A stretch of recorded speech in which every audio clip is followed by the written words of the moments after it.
Welcome in, episode 62 of Ramie and Drew. I am Ramie Mackloff. That is Drew Flaggy. We're just a couple of Milwaukee comedians who talk about sports and whatever other bullshit might come to mind. I'm being told that we cannot stream on Twitter right now by StreamYard. So we're just on Facebook and YouTube right now. I'll have to figure out the Twitter thing some other time. But you can follow us, like us, subscribe, rate, review, tell a friend on YouTube, Spotify, and on Apple. You may notice the show looks even shittier than usual today. Well, on Drew's end, I got this nice setup. I got a ring light. I got a microphone. I got a desk. I got a background.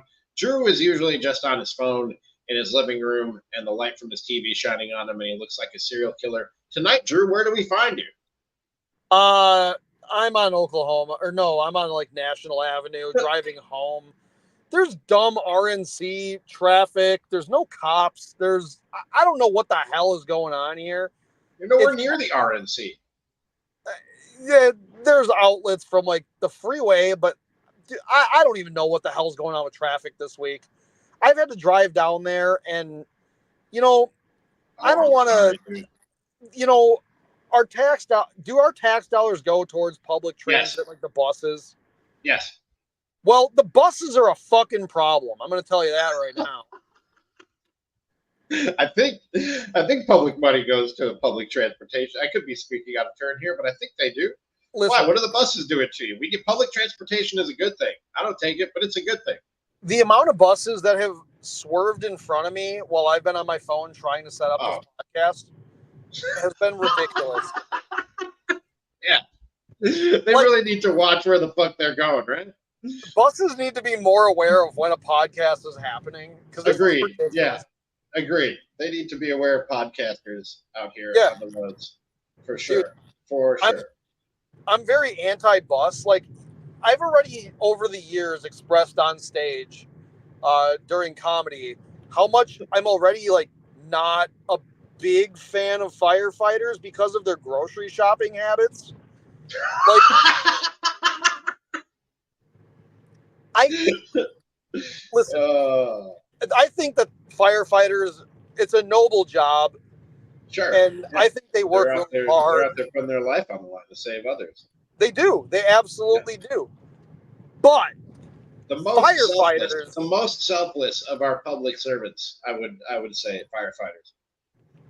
Yeah, probably. And that's what pains me to say is they got to learn how to fucking grocery shop, man. Those guys at any hour of the day could very well be running 5 wide down the goddamn chip aisle. Yeah, I've seen them. They got a lot of people to feed, dude. They're cooking for a whole firehouse at once. That's totally fine, but Dale's famous chili doesn't need to get made every day in July. I'm sorry, like, you don't need to just. You don't got to walk shoulder to shoulder like you're the goddamn British Army in the 1700s. That bothers me. Not just from firefighters, but that bothers me when there's like a whether it's a sidewalk or walking path in the park or a shopping aisle, and a lot white women do it a lot where they don't understand that, like, we got to split this aisle. You can't stay shoulder to shoulder. You got to get single file, maybe double file. Maybe if it's a wider walking, maybe we can go double file. But you can't just stay shoulder to shoulder and take up the whole thing and expect us to move out of your way. The fact that we live in a society is becoming a problem. Okay? Because the fact that, like, if you are 5 feet away from your shopping cart at any time in the grocery aisles, anybody, including employees of stores or vendors or whatever profession you have, or firefighters for this matter, if you leave your shopping cart by an arm's length, I'll trim it back down from 5 feet. You should be allowed to kick their fucking cart over. Kick it over, not just move it out of the way. Just move it out of the way. Why don't you kick it over? That's crazy. Have you ever moved someone's shopping cart? They're like, whoa! That's my shopping cart. Yeah, and then I was just moving it. It was in the way. I'm sorry, the middle of the aisle is international waters, and I can do what I want. If I don't give a shit about your Cocoa Pebbles or anything like that, I'm kicking your cart over. It's going on the side, and you're picking it up. I feel like knocking the cart over is an overreaction. I want to be known as like the Calico Jack of fuck. I want to be like a pirate in like the goddamn grocery aisles. I will start raiding people's carts. Calico Jack was a real pirate. I watched Black Sails. I'm like way into that show. That show was pretty sick. I haven't checked it out. That was a fun pirate show, but it was like dark. It was like Game of Thrones, which was pretty sick too. Fucking drive. Like, what's wrong with people? But like, dude, like, yeah. I was just gonna say, you've had to go down there for work. I told my girlfriend earlier this week, and it's not just because I want nothing to do with the people that are down there. If it was any convention, I wouldn't go down there. I remember a few years ago, Kamala Harris was in town shortly after they had won the election, and she was going from one place to another when I happened to be going to work, and they literally just shut down the entire interstate, like the whole interstate from, I don't know, downtown to Greenfield. It was insane, dude. It was crazy. And everybody who was supposed, it's, you know, it was the middle of the day, so there weren't that many people out. But when you force everybody who would be on the interstate off onto side streets and everybody's trying to find their way, everything gets jammed up and fucked up, dude. It was a nightmare. It's the only time I've ever been late for an on-air shift. I got there at like 2:15 for my 2:00 shift because of that bullshit. Yeah, dude. Listen, like I have to drive kind of. I usually for work I have to drive past the Pfizer Forum, and when they were putting up all this stuff, like, you know, I hate both sides. Like I'm pretty staunchly libertarian. I do not like Republicans or Democrats because I hate both sides, but I hate one side a lot more. Yeah.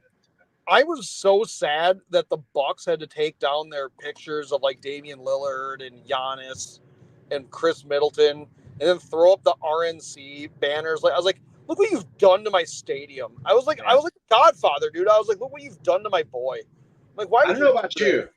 And by the way, the economic boon that this was supposed to be, it has not been.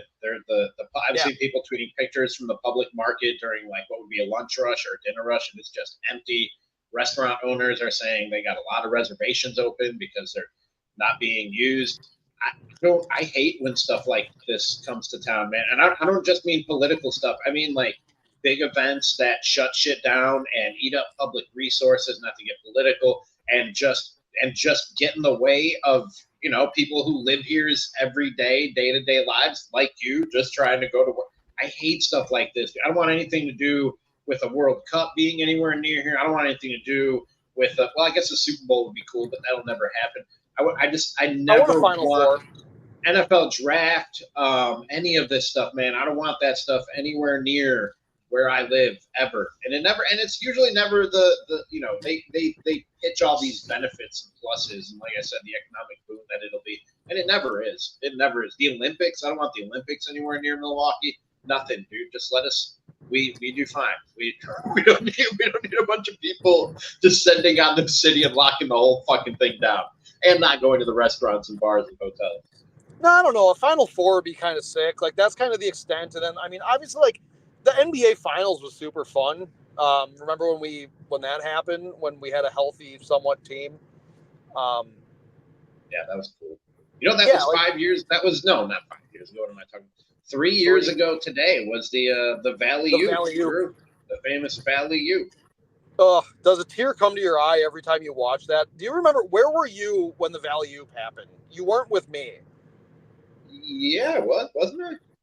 Well, I was at Stenny's and we had a big party. So we had a big table. You weren't at my party. You were at my party, weren't you? No, the Valley Oop happened at Stenny's. Because I remember because my cousins were there for that. Huh. Wait. We watched the block. The Giannis block was at your house. Okay. The block was 2 days ago. I was probably at home then. I thought it was. My recollection was we were at Uncle Buck's. No, I could be wrong. We weren't. I don't know, because we were there for the closeout game. Honestly, yeah, we were there, but we were there for 2 games. Were we? Oh no, you're right. We were just there for the closeout game, and we were there for the Eastern Conference Championship. You're right. No, we were there for the closeout game against the Nets. We were there for the game against the Hawks, the closeout game, because we went to Uncle Buck's for every one of the closeouts. Yeah, you're right. Those were good times. I couldn't believe, I knew that the season went deep that year as we go down memory lane of the Bucks winning a championship. Not planned, but why not? It's a good time to do so.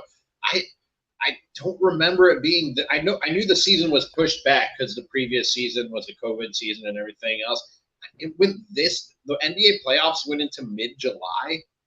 July 20th was when we won it. We won on my dad's birthday. Wow. Yeah. Dude, I didn't realize the season went that long and that deep into the summer. Well, not long. Well, it was a regular. It's actually a shorter season, but I didn't realize that they started so late and went this late into the summer.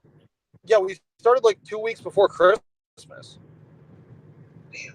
Yeah, those were good times. We had some fun. Bryn Forbes was on that team. Now he hits women. Yes. Jesus. Way to bring the show down. We were having a good time. We were getting stuff off our chest. That was unnecessary. Nobody was thinking of Bryn Forbes. Nobody. Jeff Teague was on that team. Jeff Teague talked shit about Milwaukee because he's a moron. Oh, yeah, Jeff Teague. Though. He's a funny dude. I'm not going to get mad when a guy's funny because it's about my city. You know what I mean? Jeff Teague his podcast is funny. He always has dish. He always has the tea. I only hear shit that happens on like Gilbert Arenas' podcast because every take he has. Listen, people are entitled to their opinions, but how is he consistently wrong? That's what's wild to me about Gilbert. He had another one recently. Oh man, I can't remember what it is. He had another one recently that was just like, I feel crazy saying this to a former NBA player, and a pretty good one, and Gilbert Arenas. Do you watch? Like, he has those takes where you go, do you watch NBA games? There are times where he says things where I'm like, did you play in NBA games? Like, what are you talking about? He was good. Gilbert Arenas was a good ball. Yeah, he's a good player. Terrible podcaster. Dude, like, I mean, there were guys that are like absolutely like shock jock. Like, he's like he is like the Howard Stern of like basketball talk. No, Howard Where Stern it's like he's a shock broadcaster. Well, yeah. Oh, speaking of Skip Bayless, didn't he just get canned or something? Yeah, I thought he was retiring, but either way, he's going away. Hopefully, he doesn't show up anywhere else. He's leaving whenever that show is that he does on FS1 that nobody has watched since he's gone over there. No matter who is it undisputed? Is it undisputed or is it first thing first? I don't know. You know what makes me upset too is that Nick Wright was actually right about Pat Bev going over to Israel. It's like, oh, your career in the NBA is done after you threw that ball at that lady. I was like, yeah, it feels like I know he got a lot of money to go to Israel, and okay, but it feels like nobody in the NBA was really looking for Pat Bev's services, which is surprising to me, honestly. Even with the throwing the ball into the stands thing, I thought somebody would take a flyer on Pat. Remember when he said his price went up because of his playoff performance in the NBA play? Yeah, that didn't happen. I feel like if there was interest, it wasn't that much. He had to get a bag to go play in Tel Aviv. I mean, he would have. I mean, he probably would have sat until mid-season if like somebody had like a point guard get hurt or something like that. Like, and there's probably some kind of out where he can come back if the right NBA deal presents itself. Man, you look even more serial killery than usual on today's podcast because you're going past a street lamp, so you're like in dark and then in light and then in dark and then in light. It's free for anybody who's listening on the audio format on Spotify or Apple. You've got to see the video of Drew today driving home from the Laughing. Why did you stay so late? Why do you stay at open mic so late? I don't know, man. I felt rude leaving, like, because people had to listen to my bullshit. So then I'm like, I'll listen to theirs. But you were there earlier. That I agree with you that you shouldn't stay and watch some. Like, you shouldn't show up, do your set, and leave. That's rude. You should watch some comedians perform. I was there for like, I don't know, an hour and 15 minutes, even though I went at the very beginning. So I did my time. You know what I mean? I did what a comedian should do, but you don't have to stay there for the whole fucking thing. Yeah, I'm not running from the grind as all the comics that I've been doing. Listen, there's been a lot of young comics that have been talking about me running from the grind because I've just been happier going to the gym playing basketball and not listening to moronic takes on things. Yeah. So I was like, you know what? I'll come out. And then I don't know where they all were tonight. Like, they were like, we need Drew Flaggy to come back and do comedy. And then fucking none of them were there. They were Maybe at the they're in RNC, Madison. what I call you know the working. Like trying to get booked by the fucking Daily Wire. Like the Madison Madison open mic is going on tonight, so that could be it yeah. also. I'm pulling into my garage, so you might have to vamp for like a minute here. Okay. Why, you're gonna lose reception? And there he goes. I mean, we're gonna talk about Gary Trent. Oh, I'm still here. I just didn't want people to see where I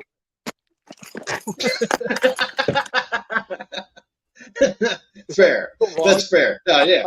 You don't want to get doxxed. You know, that could very well happen if you say the wrong thing here on the show, which you do. You often say the wrong thing here on the show. So I very well understand why you got Taylor Swift fans upset with you, Packers fans, Republicans and Democrats.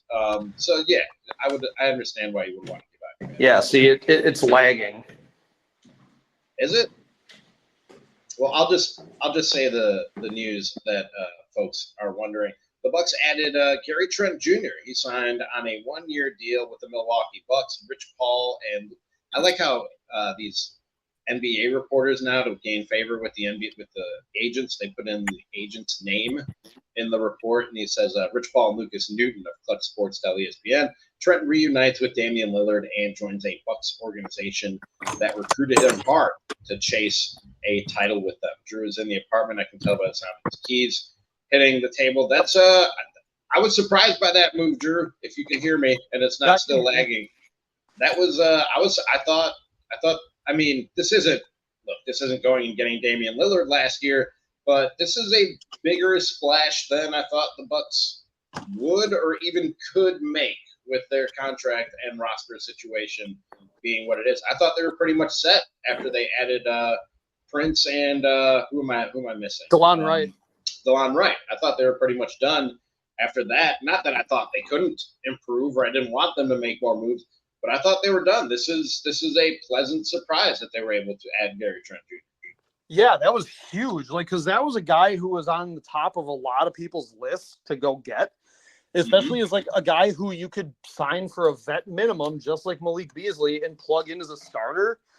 I saw somebody give the Bucks like a D- or something like that, like a one executive around the league gave us a D- for making this move because they're like Gary Trent Jr.'s defense isn't good, and I was like, is it worse than Malik Beasley's? Because I don't think so. No. This dude's like a legit starter. And correct me if I'm wrong, Gary Trent Jr., was he on the Raptors? No, he wasn't on the Raptors team when they won the championship. No, he wasn't there yet. Yeah, he wasn't there yet. He was still with Dame in Portland. Yeah.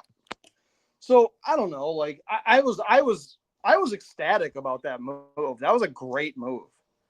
Dude, they had no flexibility. They had minimum contracts going into the offseason, and you added Gary Trent Jr., DeLon Wright, and Taurean Prince. And we talked about this last time.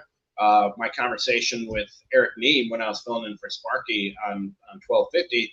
Him saying, like, even then, at that point, before the move to get Gary Trent Jr., that while the names weren't sexy, they weren't big splash, maybe not even as I don't know, impressive or sexy a name as bringing back a Malik Beasley, but they were better fits for what the Bucks had and what the Bucks need.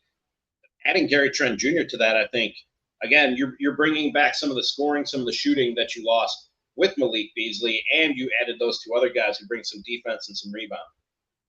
Yeah, I mean, DeLon Wright is still a pretty good spot-up three-point shooter. And then Taurean Prince is essentially going to fill into the Jay Crowder role that Jay Crowder was supposed to. The bigger thing is a lot of these guys were getting pursued by the Lakers and didn't want to go to LA. Like, the Lakers haven't been able to sign anybody on their target list this entire year. So, like, people might be sour on the Bucks being a little bit older, or, you know, you look at the ages of these players and go, who would want to come to Milwaukee? And it's kind of like there is a culture with these guys that, like, other players just kind of would be willing to play a year with, which is how a lot of these dynasty type teams end up being anyways. Yeah. Like, it's like, why not go to Golden State for a year before they had to, finally blow it up? Why not go to Boston when they're really good? It's like, why not try to get your title? Fuck. I mean, even like Cleveland when after the Heatles blew apart and everything like that, and LeBron went back to Cleveland, half those guys went and followed him to Cleveland anyways. So why not go take another stab at this to like try to win a ring or something, And for all the crap we give ESPN and other NBA talking heads, today I think I was watching NBA today. I don't know, I was watching something. It was just background noise. I was flipping around doing whatever, and they were doing like best low key off season in the NBA, and I believe it was Malika Andrews, and she said the Bucks, and she said she talked about the same additions that we're talking about, but also like no noise, no nothing for all the people, and we knew it was bullshit when it was being said, Drew, but for all the people who were like, oh, I don't know if this is going to work, they might want to break it up, Giannis might want to leave, it's been very, like, everybody is just business. Everybody's just ready to go to work. There's been no strife, no bad news, nothing surprising, at least not in a bad way when it comes to the Bucks this offseason. It's just been very quiet, and you know who you're coming back with, and everybody's happy to come back, which I don't know that a lot of people, we did, but I don't know that necessarily a lot of the NBA world thought was exactly how it would go down in Milwaukee this offseason. I think a lot of people, I disagree, because I think a lot of people want to believe that Giannis is this crybaby that's just whining about his roster. He's this big diva.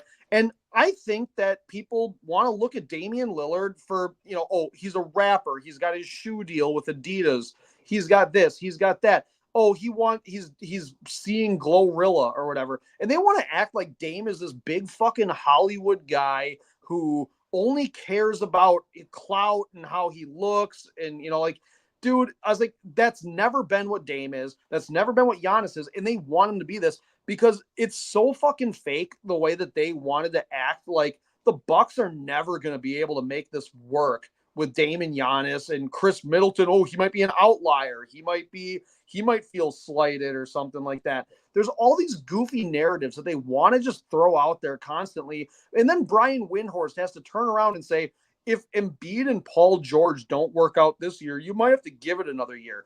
It's like that right there is like, oh, you need time to grow. It's so. That's what so Brian Windhorst was admitting right there. Yeah. And you remember last offseason when they added Dame, he was like, if this doesn't work, you might have to trade Dame or Giannis. And yeah, it's like, no, like I get it. You don't want small markets to have this, and that's totally fine. Like, I'm resigned to the fact that it's like, all I want is the Bucks fans to be happy and just appreciate what we have right now.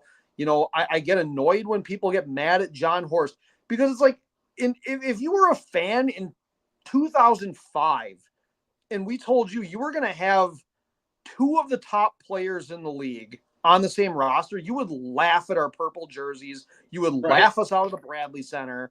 And it's like, right now, it's like, we have like these owners, whether you like the Haslams or not, whether you like, Edens or not, it doesn't matter. Like, they are investing in trying to win another championship. They'll be the only team in Wisconsin to win a championship in under, 15 years apart from each other, 10 years apart from each other. Mm-hmm. So it's like, what are you mad about? Like, why? Like, I'm appreciating every minute. Mad about something. Well, yeah, and I'm the king of being mad about shit that doesn't matter. But like, this is the most fun right now, and it's like, in the fact that like, getting him. Sorry, go ahead. The fact that we went out and we got Gary Trent Jr., who, and like, these are all moves that make us younger and better. I don't know how many Bucks fans are watching Summer League. Chris Livingston looks phenomenal. He looks really good. Like, we had a little discussion. I used the word embarrassing to describe Marjan Beauchamp. I was just going to say, I haven't been watching the Summer League, but I did witness the conversation in the group chat about Marjan. And I said this at the start of of this past season, that was really, in my opinion, and from the way I see things, this past season was really Marjan's last chance to kind of show that he can be a big time contributor on a contending team, which is a hard thing for any young player to do, dude. They don't have time for your growing pains and your mistakes and your bullshit. You know what I mean? They got games to win. They got playoff seeding to get. They got a championship to win. They're not here to groom players and turn guys into NBA players. Marjan has small windows to do it, and he just hasn't, man. And that might not be fair, but he just and even in the summer league where he gets run, he gets minutes, he's going to get the ball in his hands. He just hasn't really run with the ball when he's gotten it in his hands. He's a football now. No, and like last year, like it was AJ Green and Ajax that they found their niche. Like if you find your niche and you find your way to get more playing time, that's the way you can grow other parts of your skills. Like Ajax was drafted as a guy he was supposed to be like a Draymond Green type player. He was supposed to be a defensive guy who can rebound and he can pass out of the post. And the kid jumps out of the gym, which is awesome. But surprisingly, spot up threes on catch and shoot threes, he was pretty good last year. I wouldn't want to kick the ball out to him in clutch time and be like, yo, go knock down this three for us right now. Like I would never want Damian Lillard or Chris Middleton to defer a 3-pointer to like Ajax. But also like there are times where I'm like, he could be a guy that I would like to see out there for a little bit of hustle. He really brought us to life a lot in the Pacers series when, you know, we were looking old. But like that's Ajax playing into the niche that he was brought in here to do. And then he excelled at something else too. And that'll get him more playing time. Same with like AJ Green. AJ Green, come in, knock down 3-pointers, come off screens, knock down threes. Well, if you can handle the ball and you can pass a little bit, you might have taken those Pat Connaughton minutes now. Mm-hmm. It's like those are the little things where it's like Marjan needed to be a guy who could maybe take 1 or 2 dribbles, pull up, hit like a shot from the wing or something like that. But he just doesn't. Marjan, when he can break loose and he can get by some defenders, he's phenomenal. But it doesn't happen enough. Right. No, he can jump out the gym, dude. He's and look, he might go somewhere and be able to get real NBA minutes on a team that he doesn't have as much on the line as the Bucks. He might end up being a pretty good player, but like I said, you don't get a big window to show that you can contribute when you're a team that's trying to win championships. That's why I said, and people threw a couple names at me, Peyton Pritchard, and, I forgot the guy from Minnesota. I said when I was again filling in for Sparky a couple weeks ago, I said I heard a couple people say, you know, they don't develop young players. And it's like, find me the team that's contending for championship that is, you know, developing players. The Heat maybe is one team that you could say is doing it, but they do things differently than everybody else in the league. So Marjan is not going to get the opportunities that maybe he would get somewhere else to make the mistakes and have those growing pains. It's just not going to happen. Yeah, and that's the other thing too, is like where people are like, well, we're not developing people. It's like, how much does seeding matter to you? Because I didn't think seeding mattered this year, and then we ran into the Pacers, and then that was embarrassing, and all that crap happened with us looking old. So I'm like, yeah, maybe I would have liked that 2 seed. Maybe, you know, it's like I'm not going to sit here and throw away games for a what if when I have Giannis and Dame right now. If you're going to say Dame is maybe a year or 2 outside of his prime, I would be okay with somebody saying that, but you won't know what that looks like until his career is over. And right now, Giannis is still in his prime. 61% from the floor this year. For a guy who averaged 30 points, 61% from the floor. That is his prime. Giannis is not bad. Crazy. It sounds crazy to say this. He might have just had his best season. Regular season. Yeah. And we were a 3 seed with his best season. So it's like, let's just see what Giannis can do again. You know, let's see how much Brook has left in the tank. And you saw what Chris Middleton and Dame did in the playoffs. Damian Lillard was the best player in that Pacers series until he got hurt and couldn't play.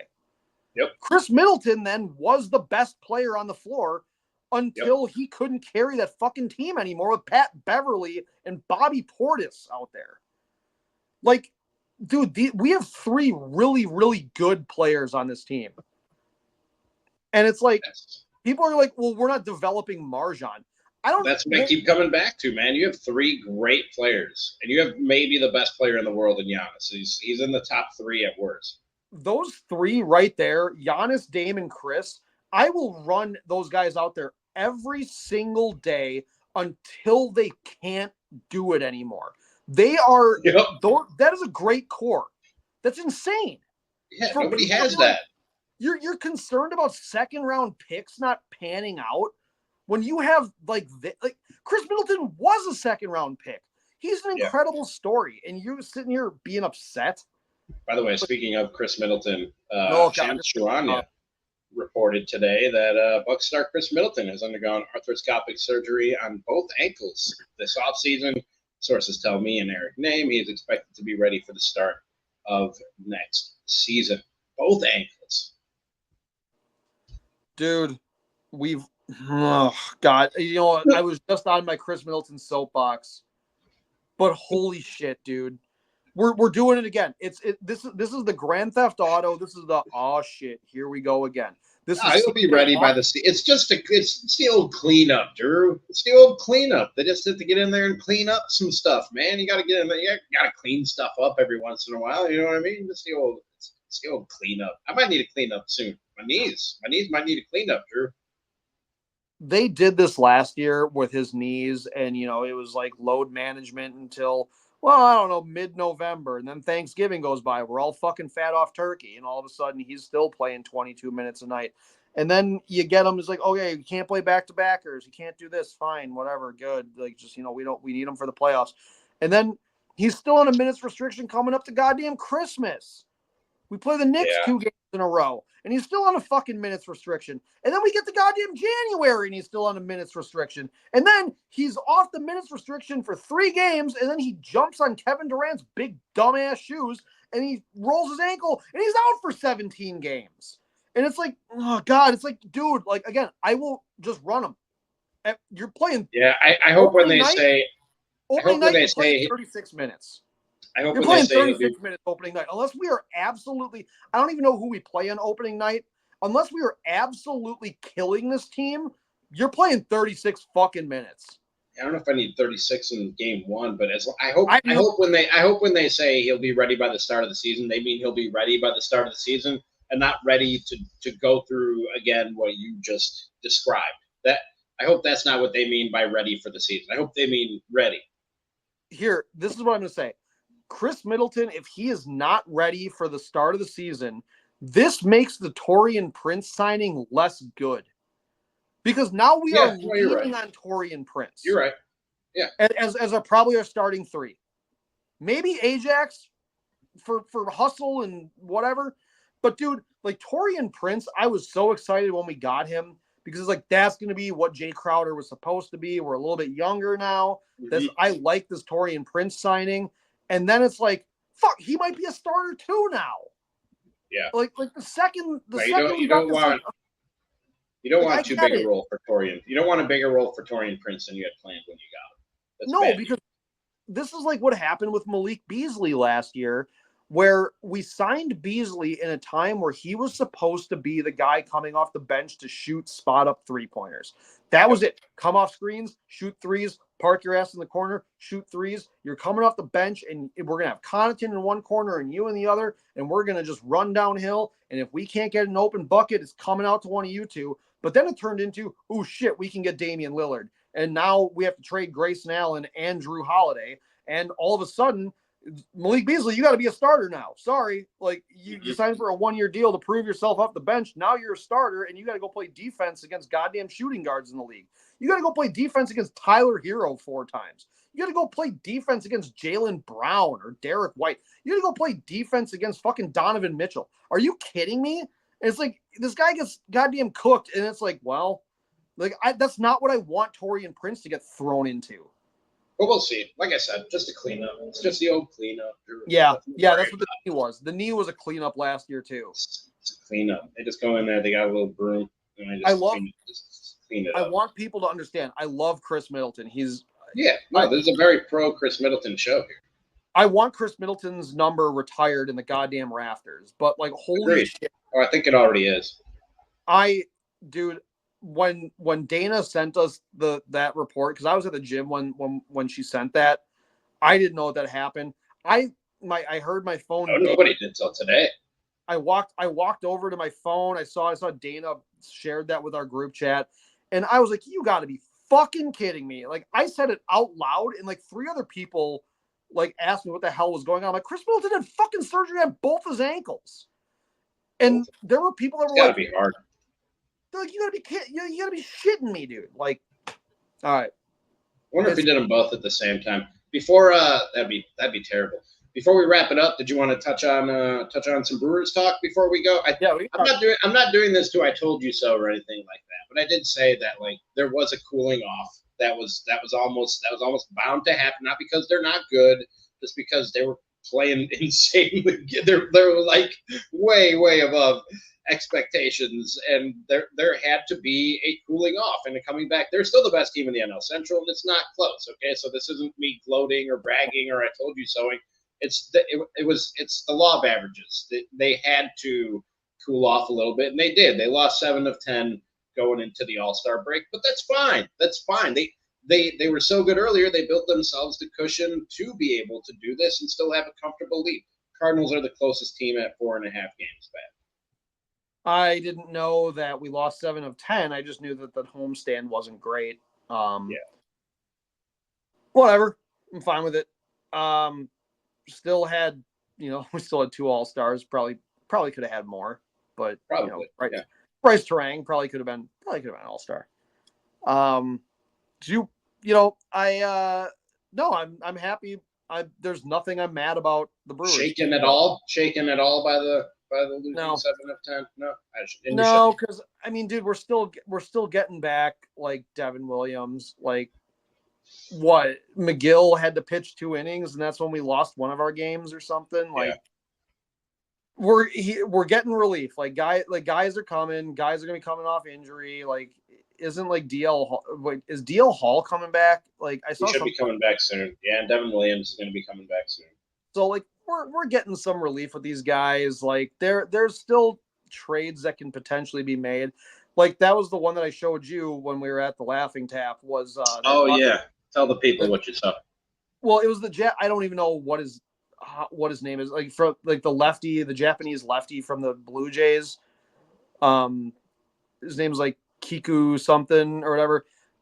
They're like, we would give up our number 19 prospect like Blaylock. Like, fine, okay. You're gonna give up an outfielder or something like that. We have 1 million outfielders. Yeah, if it's a 1-for-1 prospect for pitcher, I'd do that. Yeah, a guy who's got like a 4.0 ERA, that's better than Koenig's coming back too. But I was gonna say, it's better than having Koenig start and throw an inning in the third.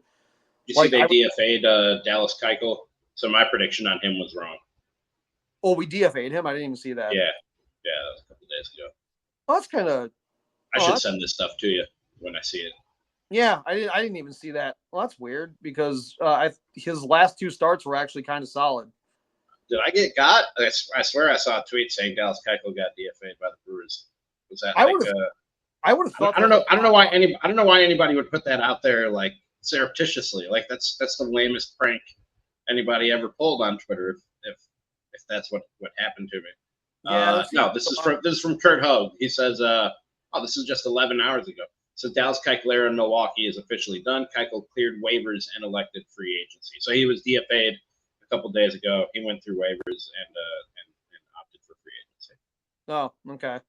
Yep. Well, I guess no real big loss there. We have until Friday or what is it, Friday or Saturday to actually like fill that spot. Like, fine. I hate the All-Star break. We should end the show on that note. I truly hate the All-Star break. I hate that the All-Star break is like the Home Run Derby is Monday. The All-Star game is Tuesday. I think the All-Star game should honestly be 2 or 3 days. I think they should play an All-Star series. I saw Bart say that. Bart Winkler, friend of the show from Infinity Sports. But yeah, I saw a tweet that it should be like a best of 3 or something like that.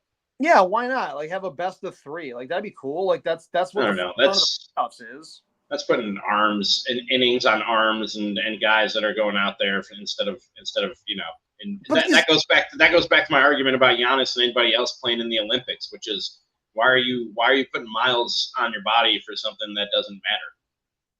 If you're, I don't know, like it would be fun because there are some All-Star games where not everybody's All-Star gets to play.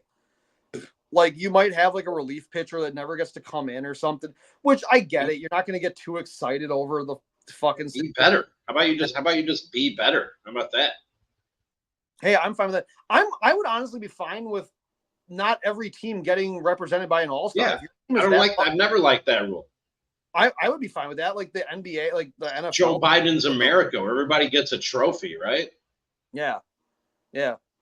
I don't know. I don't like that. Like if your team sucks, like I don't think you need to be represented. I understand that maybe you want the Seattle Mariners to have a guy go out there and hit a fucking 100 home runs. Cool. That's great. Like I'm good with that. Like, because there are guys that make the slam dunk contest is full of assholes from the G League.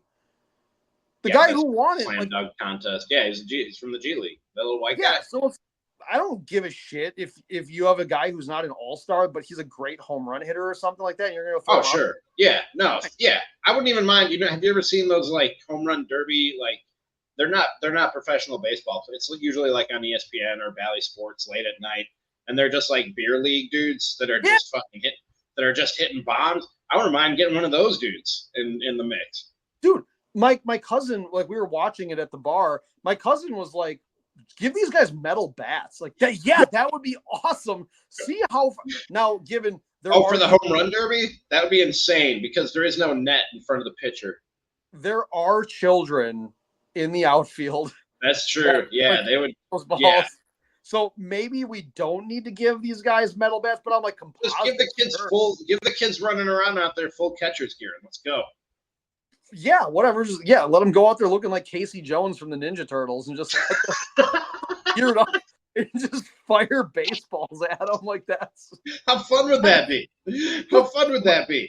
To give these guys metal bats and just have an outfield full of armored kids just running out there with full body armor like they're about to fight protesters? That'd be awesome. Make them declare themselves in full armor to like House Targaryen or something like that, and be like, we are the North, and just fire House the Dragon.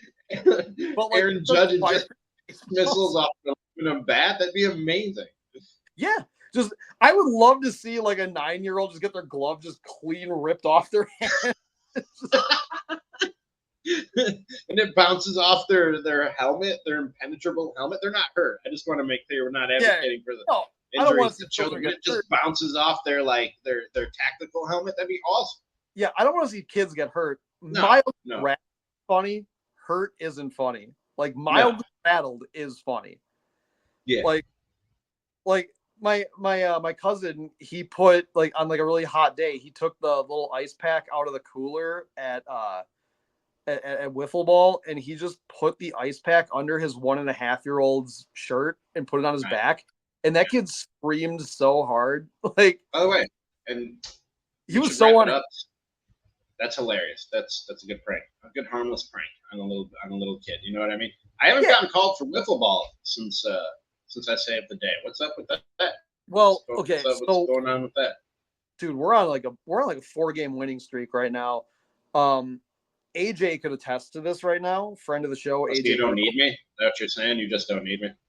Well, hold on. Like we've had a full roster the last couple of weeks. Okay. I learned to throw a reverse cutter. So it's like the cutter that I throw to right-handed batters. I learned how to throw it to lefties in reverse. And dude, I'm pitching on a whole new level. Show us your grip. Show us your pitching grip. What are we working with here? I do have a wiffle ball out there. Just show me like this. Just show me what you're doing like I'm doing right now. Wiffle ball's got vamp for a second. I might be able to go find a wiffle ball here. Okay, you're looking for a wiffle ball so you can show us how to throw this pitch that he's talking. I doubt anybody cares, really, but I'm always curious. Paul Skeens last night, or a couple nights ago before the All-Star game, he was showing all his pitch grips. I've always been very fascinated by that. And you would be amazed by what people can do with these wiffle balls. I went against some professional wiffle ballers for a little video we shot when I was up in Minneapolis at Score North, and they were just making us look silly. I did hit one dinger off them, but they were just making us. The ball would literally go in 3 different directions on the same pitch. So I don't know if that's what Drew has in store for us. I'm out of things to say about wiffle balls. Just fucking show us with your fingers, dude.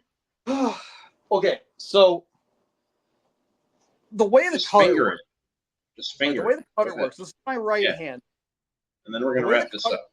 Hold it like this, and you have the holes that go around the wiffle ball.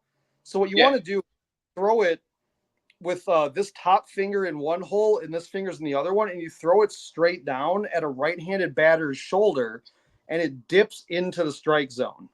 So it goes this way on them. It goes backwards. So I started a backdoor cut, as they say. It's not a backdoor, because backdoor would come from the left-handed batter's box. Okay, whatever. Go ahead. So this is front door. It goes in under their hands or whatever. So you throw it that way. And then the way I started throwing the reverse one to lefties is I take the holes and I put these 2 fingers in the hole, and I hold this on like the fat part where there is no hole, and I throw the ball straight down instead of going across my body, and I throw it at the left-handed batter's box, and the ball dips this way. So it goes like that. But it's awkward as hell to throw, because, like when you're taught to throw, you throw on your back leg and you throw across your body. So now what I'm doing is I'm throwing straight down, almost like a curveball, and it goes that way as like different arm slot. It is, and it looks way different out of the arm. But also AJ plays center field for us, so he gets to watch from behind me and see how that ball is moving. And he said it's majestic. You made that sound very dirty, but I'm sure it was just about wiffle ball. He gets to stare directly at the behind of my ball and see how it moves. And see how my ball moves. When you're putting all this finger action on it. Depending on how I finger the ball. And how you flick it with your fingers. I flick and finger the ball in a way. All right. I think this has gone on long enough. And I mean the joke and the podcast. Any last words, Drew? Not like for your life, just for the podcast. Those All-Star jerseys were awful. They were pretty terrible. Those were really bad. Yeah, they often are. They should have wore those for the home run derby. Like, I'm all about that. Like, I have, as a jersey person, I have a ton of All-Star jerseys and stuff. Like, from like my favorite one is the Arizona one that they did, where it was the black jersey with the red on the top and and the snakes. I know I'm the old guy here. I know I'm the old guy here, but just go back to wearing your team's uniforms out there. I always thought that was cool. Oh, I'm good with your team's uniform for the actual All-Star game, but I do kind of like, in a way, like that you're representing like the league, because like their team has their team patch on the shoulder. Yeah, like the Brewers always had the Brewers, logo and stuff. So like it's there, your team's represented, but then it's like, it's kind of like, if you want to get sappy about it and be like, it's the overall, it's like, oh, we're playing for something bigger than just our team. It's the league or whatever. And yeah, I don't give a shit about like, I'm fine with that. But like for the home run derby, the batting practice jerseys is cool. Like, I don't know. Like it would be cool if like the rest of the year, like once you're elected an All-Star, if you got to wear your jersey, like if Yelich and Contreras went out there with like their All-Star thing, like on the MLB tag, like a patch. If they have little stars, like what Yelich has been an All-Star. Is this his 3rd time? So you'd have like 3 stars around. 3 stars. I don't mind that. I kind of like that. Maybe on the back of the hat or the helmet or something. Kind of like how in the NFL when somebody has like the captain patch, and like they have like they add the star every year that they're a captain. I think it'd be cool if players were allowed to do that. That would be kind of neat. Or like, I like how with the NBA, like how on like the jock tag on their authentic jerseys, they have the holographic, the foil Larry O'Brien trophy, and it has the number of championships your team has won. Like, that's cool. Like, I like that. Cool.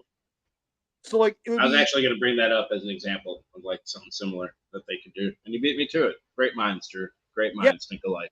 I think that'd be kind of neat, and I think it'd be a kind of a cool flex because like that's like with what Rob Manfred wants to do with baseball and make it more TikTok friendly and like all that horse shit and like make it for like a younger generation. Well, why not let the players wear their clout a little bit? How about that? Like Do the let them Ken Griffey put their Jr. all-stars. Spin your hat around backwards like the kids do. Our kids doing That'd that. be cool too. Everyone Yeah. like Griffey. Everybody loves Griffey. All right. Anything else, Drew? I got to pee. I got to pee too. I got to shower also. All right, so let's wrap this thing up. This has been episode 62 of Ramie and Drew. Again, follow, like, rate, review on Spotify, Apple, YouTube. Tell a friend. Help us grow this thing. And we will talk to you again next time. Thanks for watching and listening. Yeah, I'll find a wiffle ball to show everybody.